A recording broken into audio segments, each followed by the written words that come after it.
Olá, Carlos, Tudo boa bem? noite. Boa noite. Tudo, Estou vendo tudo dificuldade bem? técnica de gente de idade. Não, fica tranquilo. Também tivemos aqui um probleminha, Uhum. mas já deu certo e eu acho que a gente tem uma boa pauta aí para discutirmos, para falarmos, né? Levar mais informação, mais conteúdo aí para os leitores da Capital Econômico, e não só para os leitores, né? Mas para todos os outros interessados em saber como vai ficar agora a economia no Brasil. Então, muito obrigada pela sua participação. O pessoal está chegando aí aos poucos. Depois esse vídeo vai ficar disponível nas nossas plataformas, em todos os outros nossos canais, nosso website. E aí a gente vai conseguir aí ampliar, né, divulgar, passar essa informação, ver como que vai ser agora esse novo momento. Então, mais uma vez, muito obrigada e seja bem-vindo aí a esse bate-papo, que eu tenho certeza que vai ser maravilhoso. Muito obrigado. Estamos, Kelly Garcia, prontinhos. Você... Prontinho. Você tá conseguindo me ouvir bem? Estou te ouvindo perfeito. Você Ah, também? ótimo. Eu também tô tendo um bom retorno. Bom, Carlos, para a gente começar, geralmente eu gosto de dar as honras, né, para o convidado para se apresentar.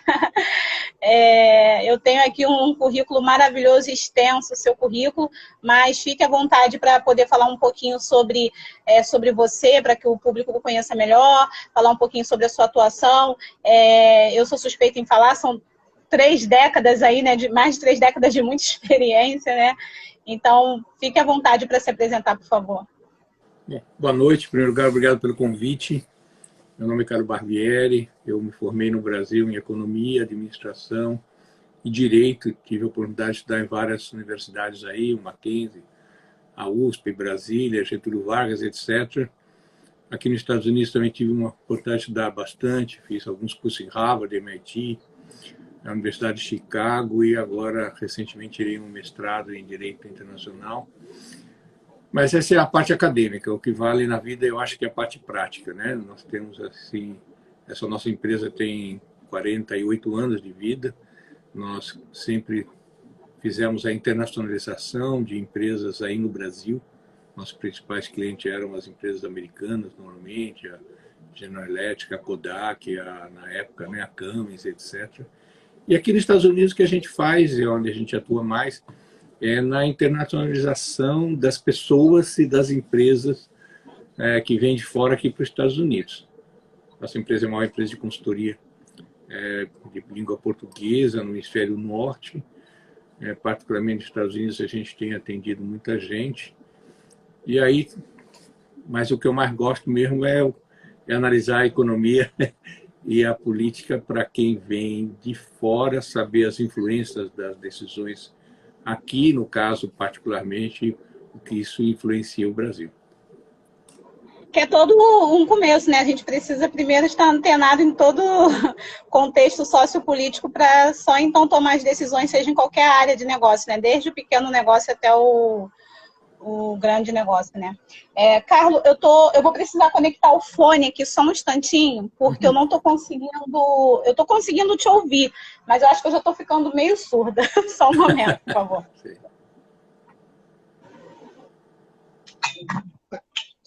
Eu preciso conectar esse fone. Só um instante aqui, por gentileza, para eu poder te ouvir. Vou colocar também aqui o microfone. Agora sim, agora vai dar tudo certo.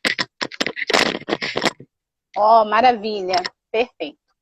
Então, vamos começar o nosso bate-papo. Estou vendo que está entrando aí uma galera, dando boa noite. Boa noite a todos. Eu sou Kelly Couto, eu sou editora-chefe da revista Capital Econômico. É uma grande honra tê-lo aqui conosco, falando um pouquinho sobre esse momento de transição para a economia mundial. A revista Capital Econômico é uma revista que visa trazer o máximo de conteúdo e informações para empreendedores, para empresários e fomentar novos negócios, novos relacionamentos, né, incentivar também carreiras. E tudo começa pela política, né? A gente precisa estar antenado, a gente precisa estar por dentro de tudo, para a gente conseguir sempre tomar as melhores decisões no mercado, né? E expandir também os negócios, que é hoje aí a sua expertise, né? De trazer esse olhar para o mundo, não ficar somente aqui no Brasil, né?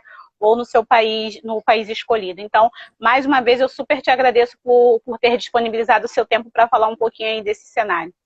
Para a gente começar, ontem nós tivemos aí a posse, né, do novo presidente dos Estados Unidos, do Biden, e ele já começou com uma série de ordens, né, reversões de ordens. Então eu queria que você falasse um pouquinho desse momento de reverter ordens do antigo comando, né, da antiga administração, e como isso pode impactar diretamente. A gente sabe que foram assinadas várias medidas, a gente pode comentar essas medidas por etapas, e aí eu te deixo à vontade para você falar um pouco mais, né, falar das medidas assinadas e ver como que isso pode interferir aqui para a gente, aqui no Brasil. Perfeito. Eu acho que nós temos uma transformação total, não só na política e economia americana, como mundial. O último governo, o governo do presidente Trump, ele se pautou por uma tentativa de modificar todo o panorama de negociações internacionais, particularmente na área econômica de negócio, dos acordos multilaterais para os bilaterais. Eu acho que essa é a essência da mudança agora. O Biden é multilateralista, ele quer que os acordos se façam ou as negociações internacionais ocorram em função de instituições internacionais. O que é que aconteceu no governo anterior? Os Estados Unidos, com todo o seu poder de negociação, fazia acordos bilaterais que, logicamente, atendiam particularmente o interesse americano e do outro país com quem ele estava negociando.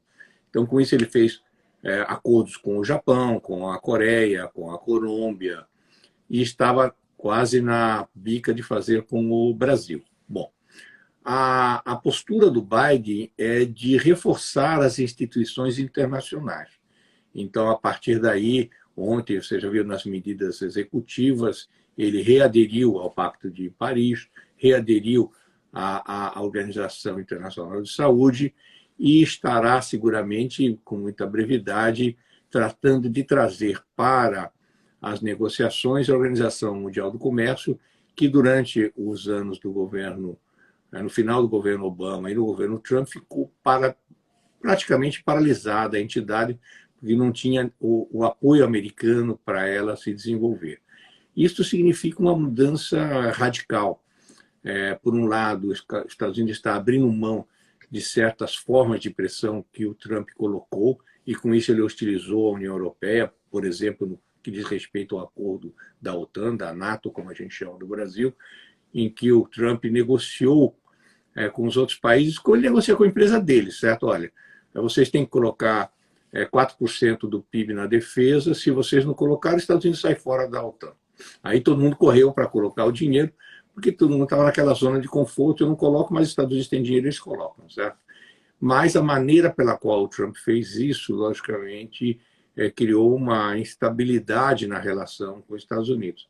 A forma do novo presidente, o Biden, negociar é um pouco mais na diplomacia, nas formas. E isso nós vamos ver, então, com relação à Europa. O Biden vai tentar uma reaproximação com a Europa, que foi, de alguma maneira, afastada pelo Trump em função dessas pressões em favor dos Estados Unidos. Diga a minha verdade, ele não fez nada contra o interesse americano, ele fez em favor. Aumentou enormemente a responsabilidade da Europa no caso da defesa do continente. Mas a maneira dele negociar é um pouco mais enérgica, como aconteceu com o Oriente Médio. Ele colocou muito praticamente a questão do reconhecimento de Israel. Se esse país, por mais aliado que seja dos Estados Unidos, que dependa de armamento, de equipamento, de boa vontade americana, não reconhecer Israel, eu deixo de ajudar.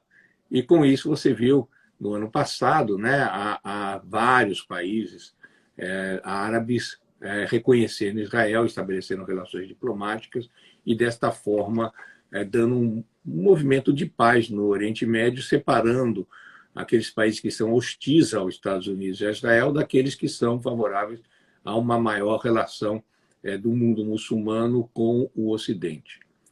Mutatis mutandis é a mesma coisa com relação à China, certo?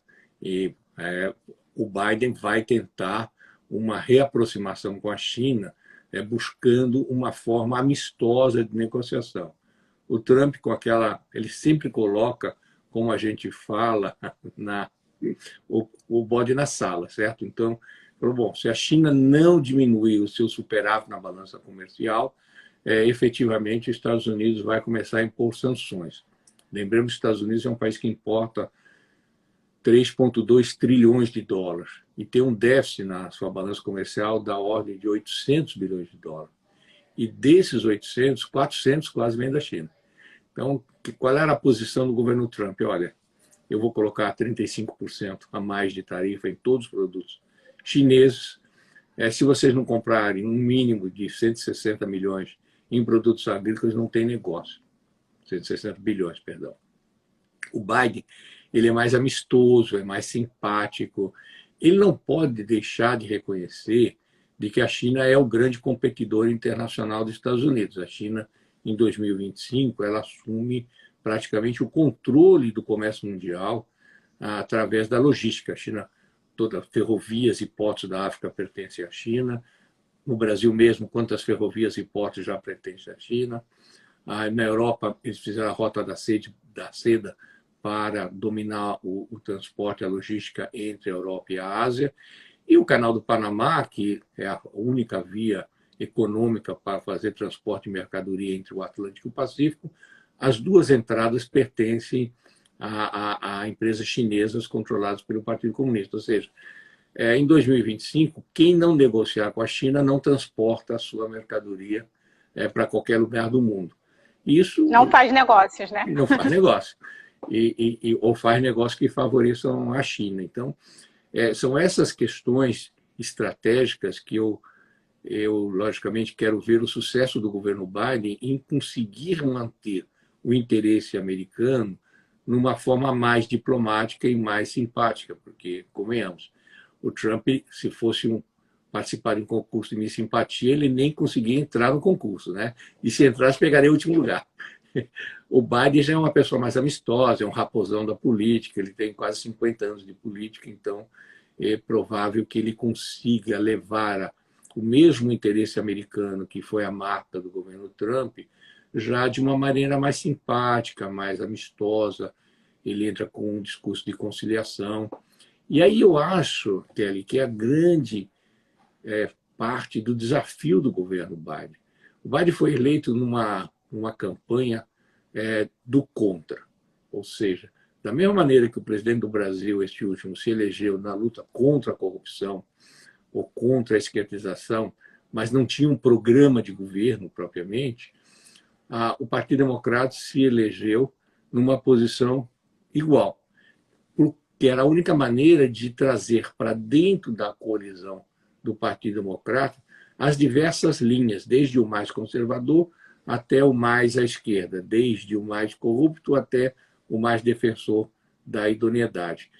E agora, logicamente, uma vez no poder, cada pedaço desse agrupamento que se juntou vai querer pegar uma fatia maior do bolo, certo? E aí é que eu entendo que o grande desafio do Biden é criar uma aliança com os republicanos mais ao centro e os democratas também mais ao centro para poder fazer um governo de unidade nacional, pelo menos conseguir uma maioria no Congresso e assim sucessivamente, de sorte a voltar a ter nos Estados Unidos uma atuação, digamos assim, coesa, minimamente, do ponto de vista interno. Certo. Isso quer dizer que o Biden ele tem um perfil menos protecionista ou é equivalente ao de Trump? E como que isso pode refletir, né, nas economias? Olha, aí você colocou um ponto muito inteligente, Kelly, porque como é que você consegue equacionar, por exemplo, eu vou tirar a proteção, o sistema mais protecionista do Trump no sentido de entrada de produtos estrangeiros. Isso vai levar, logicamente, a uma diminuição da geração de empregos, particularmente na indústria. Okay. Por outro lado, ele está pegando uma economia que, se bem antes da pandemia era a economia mais segura do mundo, nós tínhamos, do ponto de vista de desemprego, 3,5, que era a melhor situação em 50 anos dos Estados Unidos. Com a pandemia, o desemprego chegou a 15%. Da capacidade de trabalhadores americanos. Já caiu bem, com todas as medidas tomadas. Hoje, os Estados Unidos está com alguma coisa em torno de 6%, o que é excelente. também convenhamos que os Estados Unidos é o país que vai sair mais na frente na retomada econômica, né? Vejamos o que foi colocado na economia. A economia europeia inteirinha juntou 750 bilhões de euros para reativar a sua economia pós-pandemia. Os Estados Unidos já colocou 7 trilhões de dólares, ou seja, um pouco menos do que 10 vezes o que a Europa colocou, e o Biden vai colocar mais 1,9, ou seja, nós vamos chegar nos Estados Unidos a beirando 10 trilhões de dólares. Então, ele vai pegar uma economia muito aquecida, muito capaz de gerar emprego, certo? E retomar, logicamente, o crescimento dentro da estabilidade que os Estados Unidos têm, independentemente se o governo seja democrata ou seja republicano. Mas aí vem o grande desafio de novo, certo? Ele tem uma promessa de regularizar os indocumentados. Os indocumentados, oficialmente, são 11,9 milhões de pessoas. Extraoficialmente se diz que chegam a 20 milhões de pessoas. Ora, você já tem 10 milhões de americanos desempregados. Você coloca mais um contingente de 11 milhões no mercado, naturalmente você vai gerar uma estrutura de custos do trabalhador menor, porque as empresas vão poder negociar melhor com os trabalhadores, menores salários dentro da regra americana, certo? E você vai ter um nível de desemprego maior, né? Porque essas pessoas que hoje estão na clandestinidade vão passar a pleitear o seguro-desemprego e aquela situação toda. Então, é um desafio, poxa, grande para o Biden em termos de empregos. E isso vai refletir na política protecionista, porque se ele, de alguma forma, liberar de uma maneira exagerada a entrada de produtos estrangeiros nos Estados Unidos, dentro dos acordos que ele está já querendo retomar com a Europa, com a Ásia, etc., seguramente ele vai ter dois pesos contra o interesse americano de desenvolvimento econômico, certo? E de geração de emprego. Os indocumentados entrando no mercado de trabalho e produtos externos diminuindo o nível de produção dentro dos Estados Unidos. Ok. Agora, quando a gente teve, foi decretado, né, a vitória de Biden e Trump se opôs, o Brasil ele acabou, né, de uma certa forma apoiando e agora teve que voltar atrás no discurso indiretamente, teve que, né, melhorar o relacionamento. Como que fica daqui para frente? Qual é a sua visão? Olha, vê o seguinte, os países não têm amizade, os países têm interesse, né? Eu tenho a visão, pelo menos ao longo desses anos todos, de que os Estados Unidos, o governo Biden, na verdade, ele vai ter até interesse em recolocar as coisas de uma maneira muito amistosa com o Brasil. Primeiro, porque o Brasil é a maior economia da América Latina. Então, se nós liberarmos o Brasil na união de trabalho com os Estados Unidos perderia o maior aliado econômico que ele pode ter no hemisfério sul. Segundo, porque os Estados Unidos precisa, de uma maneira significativa, de que novos produtos industrializados, fabricados fora da China, abasteçam o mercado interno. Com essa pressão toda, muitas empresas europeias e americanas que estavam na China estão buscando outro lugar para se ancorar. Até eu tenho insistido muito que seria a grande oportunidade do Brasil atrair esse capital, essa tecnologia que está saindo da China para dentro do Brasil. Bom, e os Estados Unidos precisa disso. Os Estados Unidos é um país consumidor e mesmo que ele queira, ele não consegue ser competitivo com aquilo que é fabricado na China. Então ele tem que, se ele quiser de alguma maneira limitar o poder da China, até mesmo em produtos estratégicos. Veja o que aconteceu com a pandemia, né? A China estava dominando praticamente 92% de toda a produção de máscaras, ventiladores, etc., fundamentais para salvar as vidas. E ela condicionou politicamente. Quem falar mal da China e disser que o vírus saiu aqui da China, não ganha de presente o direito de comprar as máscaras, certo? Bom, então a realidade mundial exige de que os Estados Unidos, do ponto de vista prático, crie novas formas de fornecer produtos para o consumo americano. E o Brasil é um potencial oferecedor desse tipo de produto. Por outro lado, como o presidente do Brasil anotou, nós temos parcerias estratégicas a nível de lançamento de foguetes e outras coisas. Claro que Eu creio que a gente vai ver muita pressão dos Estados Unidos, junto com a França, no que diz respeito à parte ecológica. Não porque, na verdade, isto represente algo tão fundamental, certo? Mas analise o seguinte: primeiro, a grande base eleitoral do Biden na área da juventude, etc., foi a defesa da ecologia, com toda razão, que é uma demanda mundial. Todo mundo quer a defesa ecológica. Segundo, porque, como ele não vai poder fazer isso internamente, porque ele vai ter que entrar numa certa coalizão com todos os setores, você não pode ir de uma hora para outra, por exemplo, acabar com a indústria do petróleo, do carvão, que geram praticamente 20 e poucos % dos empregos dos Estados Unidos.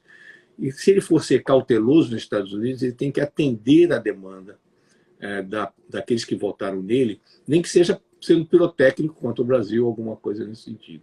E aí vem o que eu te falei, quer dizer, todo mundo sabe, os países têm interesse. Ora, os Estados Unidos concorre com o Brasil na produção agrícola, né?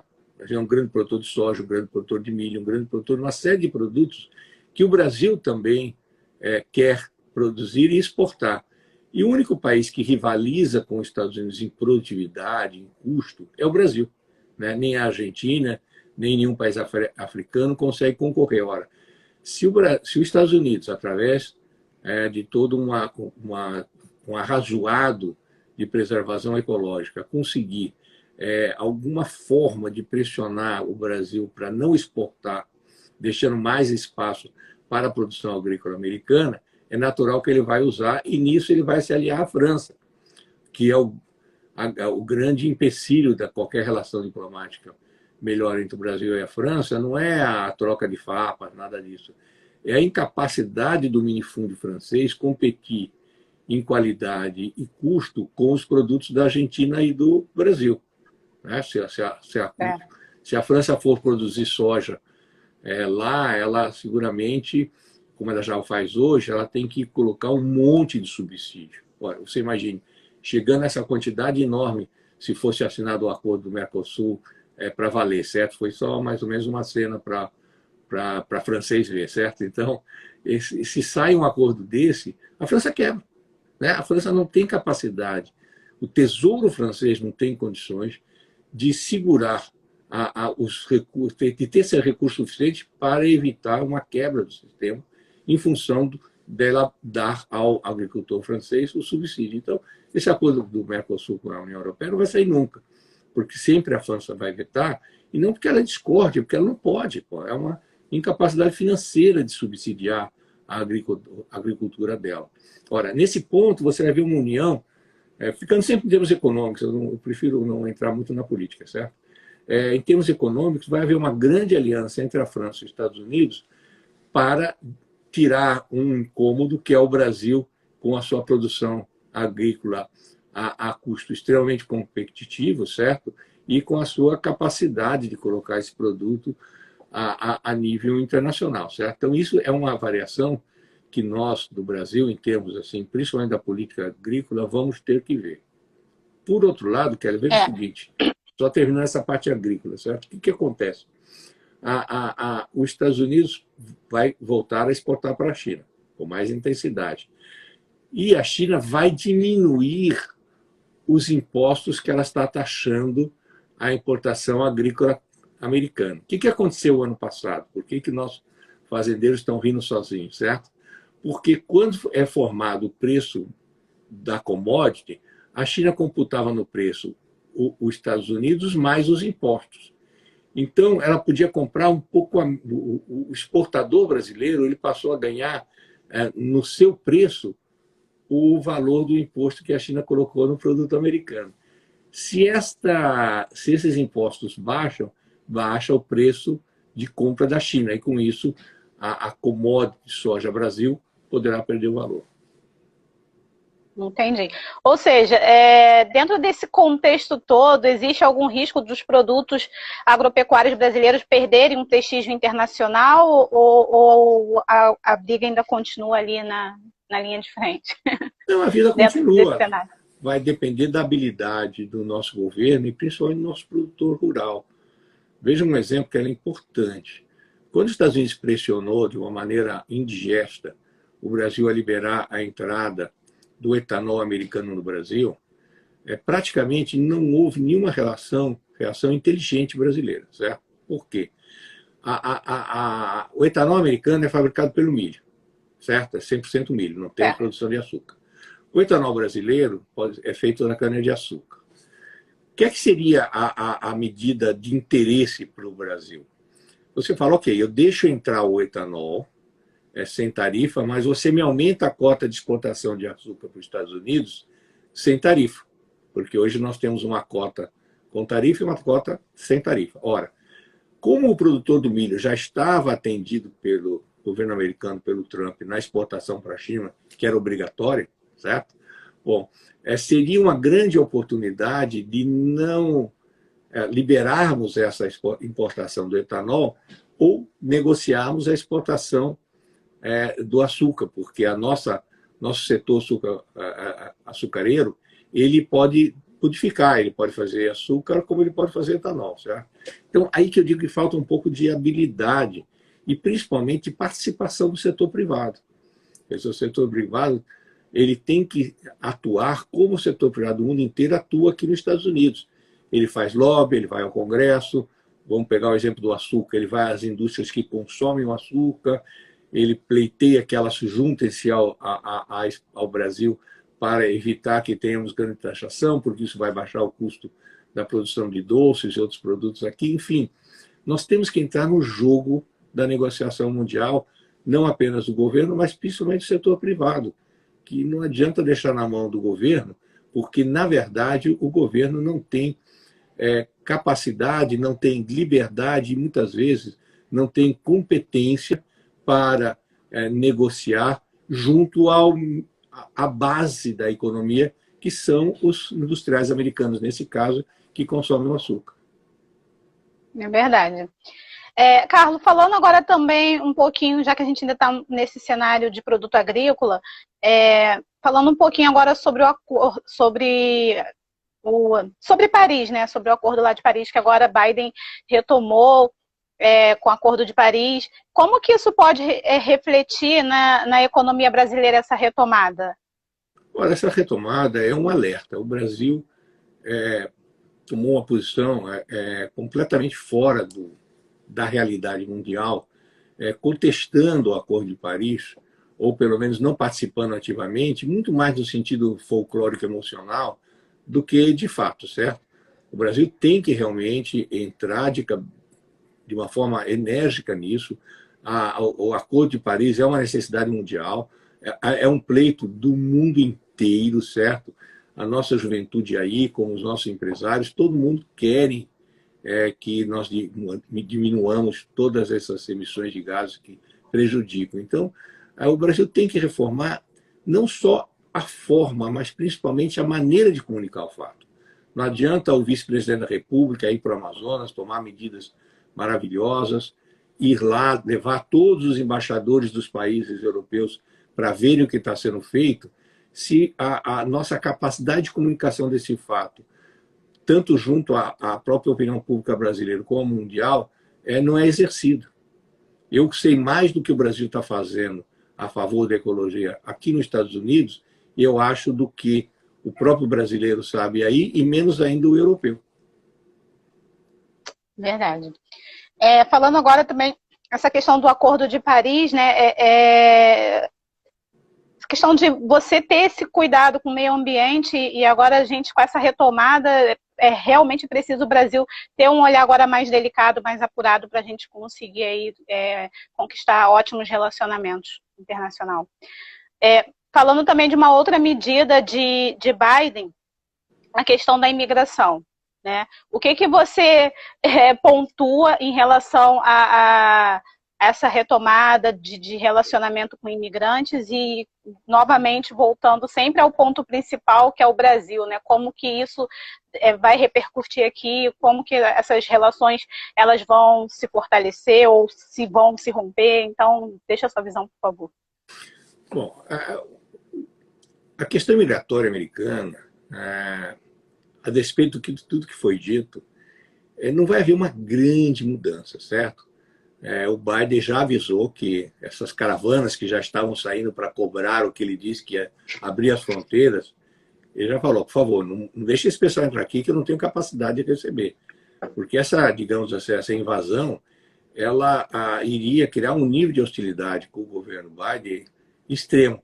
Porque quando entra uma quantidade enorme de gente sem controle, junto vem doenças, vem terrorista, vem assaltante, vem um monte de pessoas indesejadas. Então, ele não quer um muro, mas também não quer a entrada dele. Então, isso vai ser um grande primeiro desafio para ele em geral.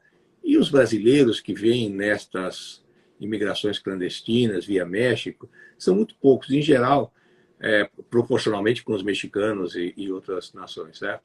E, em geral, ele contrata o coiote. Ele acaba pagando 20, 30 mil dólares e o coiote coloca ele dentro do território americano. Que é uma loucura. Vai no risco, né? Vai no risco, né? E é um risco muito grande. Para tentar uma vida melhor. Você vê só, com 30 mil dólares, de repente ele faria uma pequena empresa no Brasil mais bem sucedida, certo?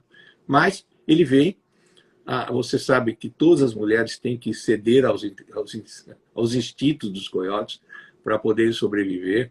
As crianças são obrigadas a transportar normalmente drogas com ela, para que se for preso não haveria uma punição. Então, não é uma grande decisão, muito inteligente, você usar o coiote. Mas é o que o brasileiro usa. Ele não vem, digamos assim, em manada, como vem o pessoal de El Salvador, Guatemala e etc.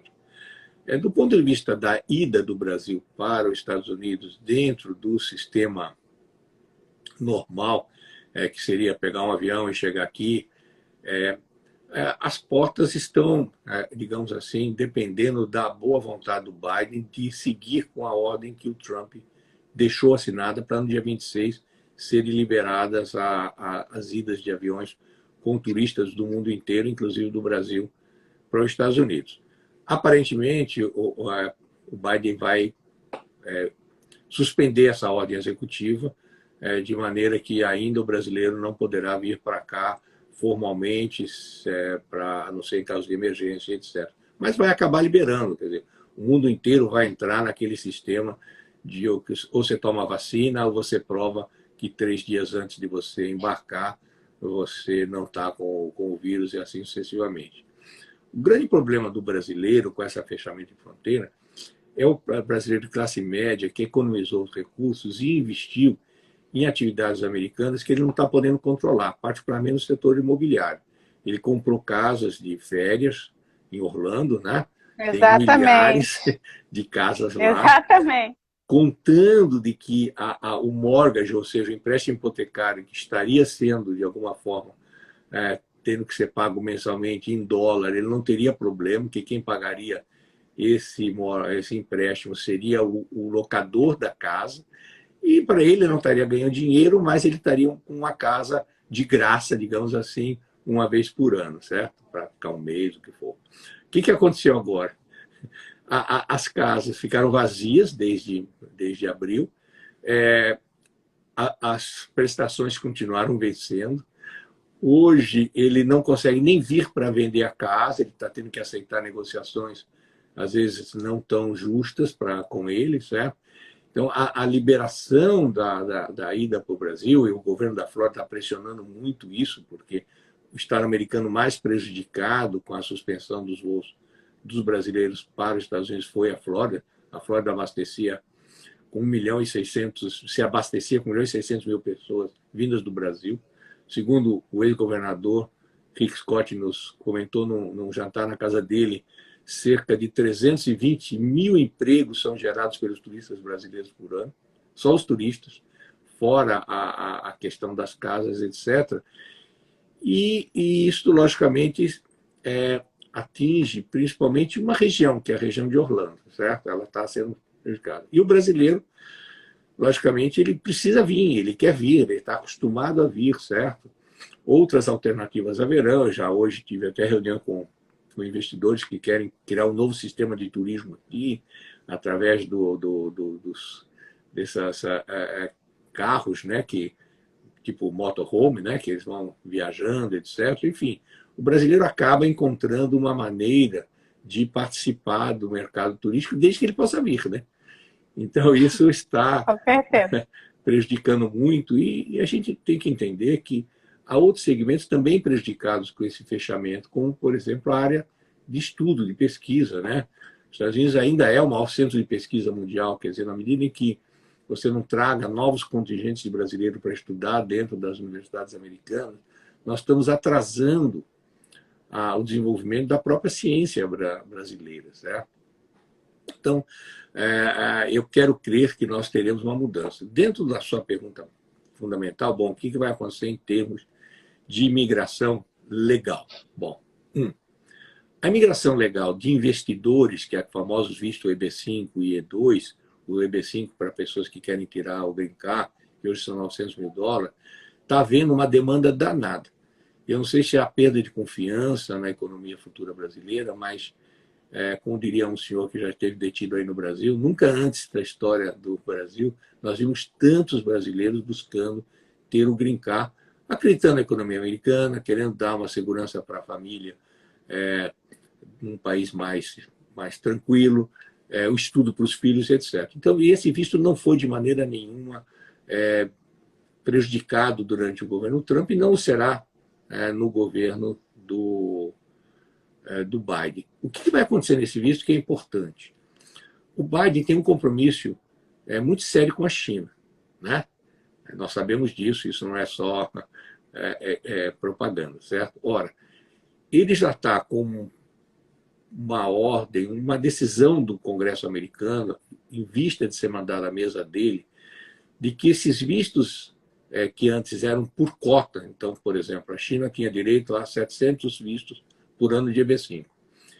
Ele vai, e com isso, o brasileiro que não usava essa cota, ele tinha o visto aprovado mais rápido. Então, os EB5 que nós mesmos fizemos no passado, até outubro, todos já foram aprovados. E os chineses estão esperando 15 anos na fila. Se ele aprova essa lei e entra todo mundo na mesma fila, o que é que vai acontecer? Nós vamos ficar esperando 10 ou 15 anos para o brasileiro ter o Green Card através do EB5. Esse é um tema. Outro visto que é importante, o visto E2, é o visto que dá direito a pessoas brasileiras a mudarem para os Estados Unidos, viverem aqui, não é o Green Card, se eles fizerem um investimento menor, não 900 mil, talvez 150, 250 mil, se ele tiver uma segunda nacionalidade que os Estados Unidos contempla do acordo. Então, se ele tiver uma nacionalidade italiana, tiver uma nacionalidade francesa, espanhola, alemã, japonesa, assim sucessivamente. Bom, esses vistos não foram prejudicados e não serão prejudicados, então não creio que nós vamos ter problema nesse sentido. Onde é que o brasileiro pode se beneficiar numa eventual abertura? São os vistos contemplados de trabalho, que são os vistos de pessoas com alta capacidade, com grande conhecimento, ou que estejam sendo buscados no mercado. O EB3, que é o do emprego, eu acho que vai sofrer descontinuidade, porque vai ter tanta gente buscando emprego nos Estados Unidos que não vai ter chance de você trazer uma pessoa do Brasil no EB3. Mas o EB1, o EB2, os Hs, né, que são os vistos de pessoas que vêm trabalhar aqui, com essa liberação, vai estar aberto. Mas lembremos que o salário médio de um técnico, que vai ser, foi sempre a grande briga entre o governo Trump e as grandes empresas de tecnologia, é justamente nos salários dessas pessoas que vêm de fora, porque ele paga $100 e tantos mil para um americano formado em tecnologia e ele paga $30 mil por ano para o que vem da Índia, da China e etc. Então, se o Biden levar avante essa, digamos, essa tirada das preferências, nós vamos ter um problema sério para o brasileiro, porque o salário que o brasileiro conseguiria sempre vai ser muito baixo para compensar a mudança dele para os Estados Unidos, porque ele vai ter um indiano, um chinês, um croata, que vai conseguir fazer um trabalho de qualidade por um preço menor. Então, nesse ponto, a imigração brasileira vai ser prejudicada em sendo retirada as cotas por país pelo governo Biden. Ótima colocação.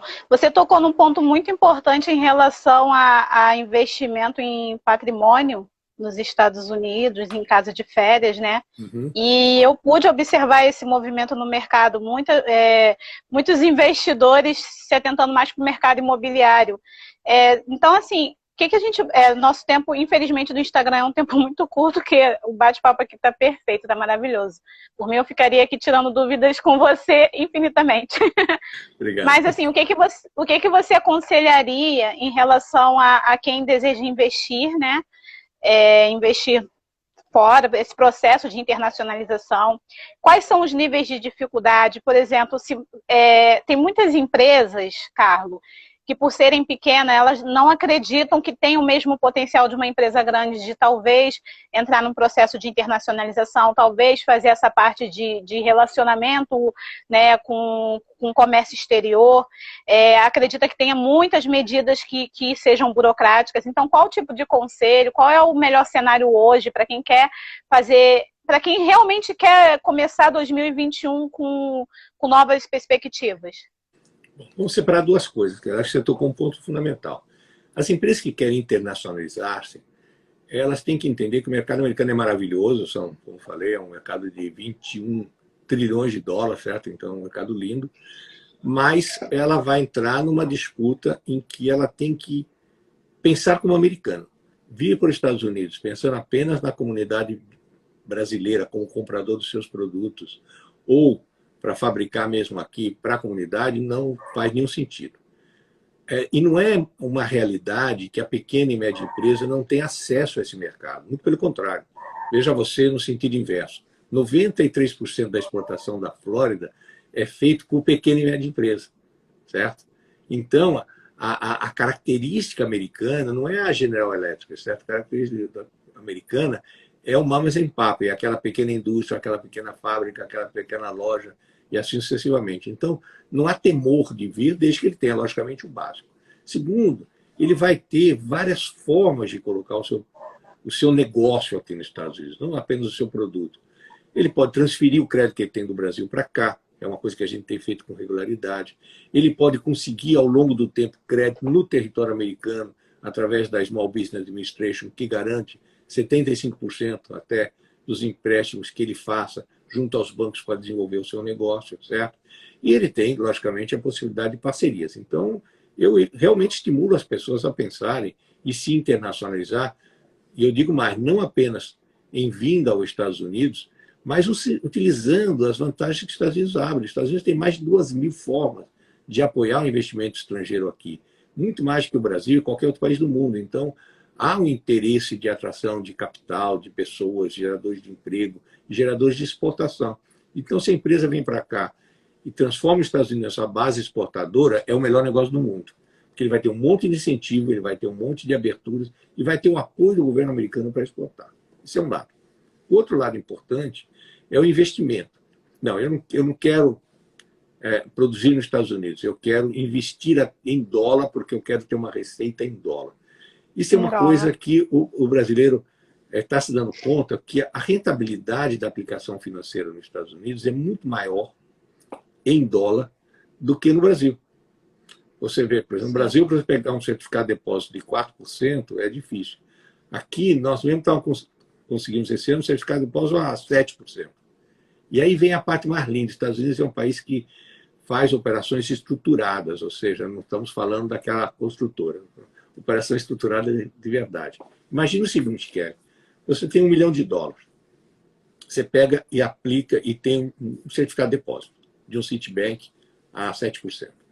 Você vai a um outro banco que consegue, com esse certificado, fazer um colateral e vai pagar um juro de 2,8%. Então você já está ganhando 4%. Aí você pega esse dinheiro, 90% do valor, vai ao mercado imobiliário e compra 2,7 milhões em casas, porque você vai usar o sistema financeiro habitacional aqui, ou mortgage, para financiar essas casas. Com isso, você vai ter uma valorização dos imóveis, digamos, de 3% ao ano, 2% ao ano, sobre 2,7 milhões. Então, veja que coisa linda é a estruturação do investimento nos Estados Unidos, feito com a inteligência e com as regras que os Estados Unidos permitem que você aplique. Tem coisas importantes ser conseguido, claro, você tem que ter um IT number, porque se você não tiver o IT number, que seria o nosso CPF no Brasil, ou o Social Security aqui, você não consegue pegar as aplicações dentro da regra do americano. Mas se você tiver esse número que permita ao governo americano entender que você vai recolher imposto sobre o seu ganho aqui, você vai ganhar e viver como se fosse um cidadão residente aqui nos Estados Unidos. Então, a internacionalização das riquezas, os Estados Unidos e continua sendo o grande polo de atração. E isso eu tenho visto todo dia. Tem muito mais gente trazendo recursos para cá, até mesmo para comprar casas, que você lembrou um caso muito importante. Quer dizer, os Estados Unidos é bem maior que Orlando, certo? Embora nós tenhamos uma certa concentração. Então, se os imóveis de Orlando perderam valor, na região que nós estamos aqui, West Palm Beach, Broward, os imóveis estão assim terrivelmente aquecidos em ponto de venda. Por quê?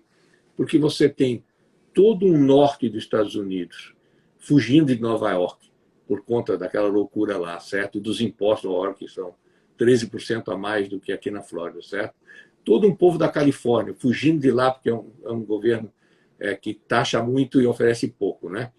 Fora isso, você tem, com essa nova realidade econômica da globalização, o que você vai ter? Você vai ter as pessoas, essa semana mesmo, ele trabalhava em Michigan, mas está em homework, e foram para trabalhar em casa, eu não vou ficar nesse frio horroroso, eu vou trabalhar na Flórida, o serviço é o mesmo, e lá eu vou trabalhar de bermuda, e aqui eu tenho que trabalhar com aquecimento ligado a tudo. Então, quando você vai fazer um investimento imobiliário, você tem que entender, e você colocou isso logo no começo do programa, a parte política. É isso que vai gerar uma análise de investimento menos, digamos assim, arriscada e com mais sucesso, como é o caso de você pegar um imóvel na região de Palm Beach, ou, de repente, vai ser até vizinho do Trump, ou você vai pegar esse seu dinheiro e vai colocar naquilo que... me disseram que Orlando é bom, certo? Então, o cara vai para Orlando e vai ter, provavelmente, uma certa dificuldade em rentabilizar o seu investimento como ele teria em outras regiões da própria Flórida. Muito bem colocado, Carlo. E, Carlo, hoje, para quem precisa assim, tirar mais dúvidas sobre a temática, tem assim, gente entrando e o tempo todo falando que esse tema é realmente interessante, é um tema que o brasileiro ele procura mesmo assim, saber esse processo de internacionalização, esse processo de investimento. Então, para quem busca por mais informações, você tem algum suporte, alguma assessoria que possa, né, trazer mais orientações a respeito? Claro, Kelly. Nossa empresa, a Oxford, é uma empresa de... São 10 empresas, na verdade, porque cada uma atende a um ramo da internacionalização. Então, nós temos a empresa de história de advocacia, nós temos o escritório de contabilidade, nós temos a empresa de real estate, de venda de imóveis, nós temos o escritório que faz a parte financeira, temos a empresa que faz transferência de recursos do Brasil para cá, enfim... É um conglomerado de empresas, são 120 pessoas que trabalham, certo? Então, se ele escrever para o nosso site e pedir informação, seguramente, em menos de 24 horas, alguém vai entrar em contato com ele e dar uma orientação sobre o ponto que ele quiser. É importante ele ser claro na pergunta e não falar assim, gostaria de ir para os Estados Unidos. Aí não adianta, certo? Mas se ele fizer a pergunta objetiva, seguramente, em 24 horas, ele vai ter resposta. Obrigada. Então é isso, Carlo. Essa entrevista ela vai ficar disponível em todos os nossos canais. Nós vamos linkar lá com o site, né? Para que outras pessoas tenham mais informações a respeito, possam explorar mais aí. E como a gente falou no começo dessa nossa entrevista, é preciso estar o tempo todo antenado no ambiente socioeconômico, sociopolítico, para a gente conseguir fazer, né, os investimentos corretos, tomar as iniciativas corretas, e isso vale para todos os setores da vida, né? Agora, sim, tem algumas participações aqui no nosso Instagram, o Paulo, por exemplo, Paulo Mâncio, seja bem-vindo, obrigada pela sua participação, e está perguntando se pode fazer uma pergunta. Com certeza, Paulo, pode fazer uma pergunta sim.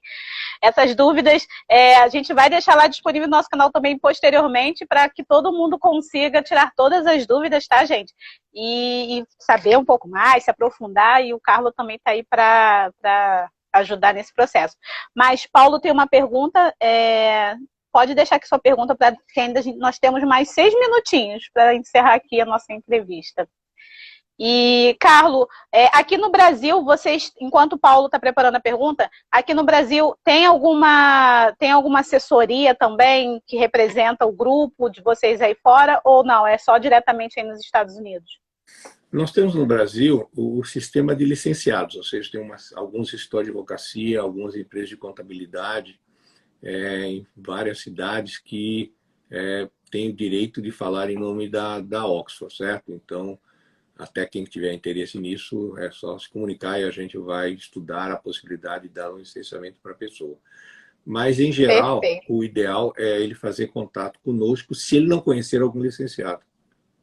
Não, nós vamos deixar tudo lá já direitinho no site quando acabar essa entrevista, para que todos que tenham dúvidas possam, né, se conectar lá e ter a informação certinha. O Paulo está perguntando, com o novo governo Biden, como será a relação Brasil-Estados Unidos sob a perspectiva de negócios e aberturas.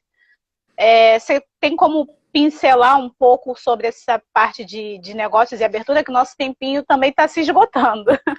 Ora, na verdade, a grande negociação que estava havendo e vai continuar é para se criar um sistema de livre comércio entre o Brasil e os Estados Unidos. Isso com o Trump ou com o Biden vai continuar, porque, como eu estava dizendo no começo do seu programa, é do interesse americano, é do interesse brasileiro. O grande ponto é nós pressionarmos a indústria brasileira ela aceitar ser menos protecionista, certo? Porque a dificuldade que estava havendo na negociação é que a taxa média de impostos americano é em torno de 2, 1,8%, e a brasileira é acima de 14%. Então, no acordo de livre comércio, você vai ter que fazer um equalizamento dos impostos de importação. E aí a indústria que esteve acostumada ao longo dos 20 anos a sobreviver à custa de proteção, ela vai ter que se preparar para uma competição maior, porque os produtos vão ser negociados sem esta famosa defesa tributária. Ah, perfeito. É uma pena, por mim ficaria aqui falando mais. Tinha tanta coisa para poder te perguntar, Carlos. Pena que não deu mais.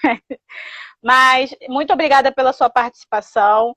Eu conversei, quem está chegando agora, eu conversei com o Carlos Barbieri, é analista e economista, cientista político, presidente do Grupo Oxford, e está há mais de 30 anos atuando como consultoria, né, brasileira nos Estados Unidos, essa parte de processo de internacionalização, tem uma bagagem enorme, é formado em economia, direito, e mais de 60 anos de carreira, enfim, seu currículo dispensa apresentação. Dispensa. Mais uma vez, super obrigada. Nós vamos disponibilizar essa entrevista em todos os nossos canais. E fica aqui a minha gratidão total e que possamos explorar várias outras temáticas. Sinta super convidado. Seja mega bem-vindo à Revista Capital Econômico. Muito obrigado pela oportunidade. Adoro sua entrevista. Você é muito inteligente, muito preparada. E dá gosto, né? Porque o difícil é quando as perguntas não são adequadas. No seu caso, elas são super adequadas. Elas abrem campo para a explicação. Parabéns, Kelly. O seu programa é maravilhoso. Obrigada, eu que agradeço. Gente, uma boa noite. Obrigada para quem nos acompanhou. E seguem lá, revistacapitaleconômico.com.br, todas as nossas redes sociais, Capital Econômico Oficial, que é Instagram, Facebook, e LinkedIn, Revista Capital Econômico. Um grande abraço e até a próxima, Carlos. Até a próxima. Tchau. Obrigado pelo convite novamente. Tchau. Um abraço. Tchau.